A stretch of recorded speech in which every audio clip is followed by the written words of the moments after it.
Chapter 14, Sloka 21. Arjuna Uvacha, Arjuna Uvacha, Arjuna Uvacha, Kairlingaistreen Guna Netan, Kairlingaistreen Guna Netan, Kairlingaistreen Guna Netan, Atito Bhavati Prabho, Atito Bhavati Prabho, अतितो भवति प्रभो अर्जुन उवाच कैर्लिङ्गैस्त्रीन् गुणानेतान् अतीतो भवति प्रभो अर्जुन उवाच कैर्लिङ्गैस्त्रीन् गुणानेतान् अतीतो भवति प्रभो अर्जुन उवाच कैर्लिङ्गैस्त्रीन् गुणानेतान् अतीतो भवति प्रभो अर्जुन उवाच कैर्लिङ्गैस्त्रीन् गुणानेतान् अतीतो भवति प्रभो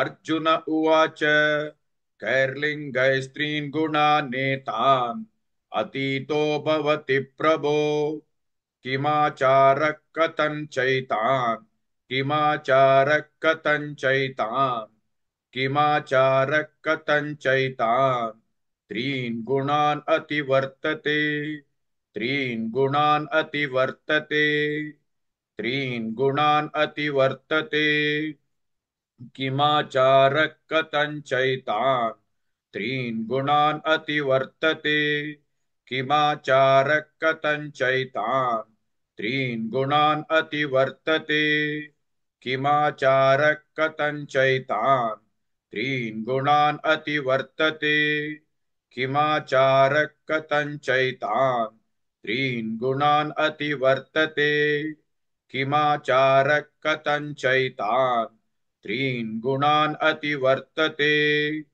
अर्जुन उवाच कैर्लिङ्गैस्त्रीन् गुणानेतान् अतीतो भवति प्रभो किमाचारः कथञ्चैतान् त्रीन् गुणान् अतिवर्तते. Please like and share this video because you could be instrumental in helping someone around the world recite the Srimad Bhagavad Gita, thereby helping them to have a life of unending opulence, victory and prosperity. This is mentioned in chapter 18, sloka 78. Yes, don't forget to buy my book, Leadership Can Be Child's Play. Namaste.